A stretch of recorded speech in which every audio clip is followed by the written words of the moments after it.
ವಿವಿಧ ಪ್ರಕರಣಗಳಲ್ಲಿ ಭಾಗಿಯಾಗಿ ಆಂಧ್ರಪ್ರದೇಶದಿಂದ ತಲೆಮರೆಸಿಕೊಂಡು ಬಂದು ಹಾಸನ ಜಿಲ್ಲೆಯಲ್ಲಿದ್ದ ಆರೋಪಿಯನ್ನ ವಶಕ್ಕೆ ಪಡೆದು ಕರೆದೊಯ್ದಿದ್ದ ಆಂಧ್ರಪ್ರದೇಶದ ಪಿಎನ್ ಪಲ್ಲಿ ಪೊಲೀಸ್ ಠಾಣೆಯ ಪೊಲೀಸರನ್ನ ಕಿಡ್ನಾಪರ್ಸ್ ಎಂದು ಭಾವಿಸಿ ಅವರು ತೆರಳುತ್ತಿದ್ದ ವಾಹನವನ್ನ ಅಡ್ಡಗಟ್ಟಿ ಪೊಲೀಸ್ ಠಾಣೆಗೆ ಕರೆತಂದು ವಿಚಾರಣೆ ನಡೆಸಿದ ಘಟನೆ ಹಾಸನ ಜಿಲ್ಲೆ ಸಕಲೇಶಪುರ ತಾಲೂಕಿನ ಬಾಳುಪೇಟೆ ಗ್ರಾಮದಲ್ಲಿ ನಡೆದಿದೆ.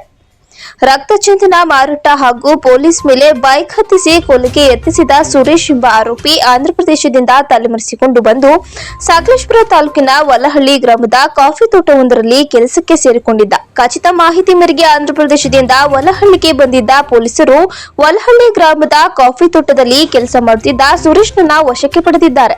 ಸಮವಸ್ತ್ರ ಧರಿಸಿದ ಬಂಧಿತ ಪೊಲೀಸರನ್ನ ಕಿಡ್ನಾಪರ್ಸ್ ಎಂದು ಭಾವಿಸಿದ ಸ್ಥಳದಲ್ಲಿದ್ದ ಕೆಲಸಗಾರರು ಪೊಲೀಸರಿಗೆ ಅಡ್ಡಿಪಡಿಸಿದ್ದಾರೆ.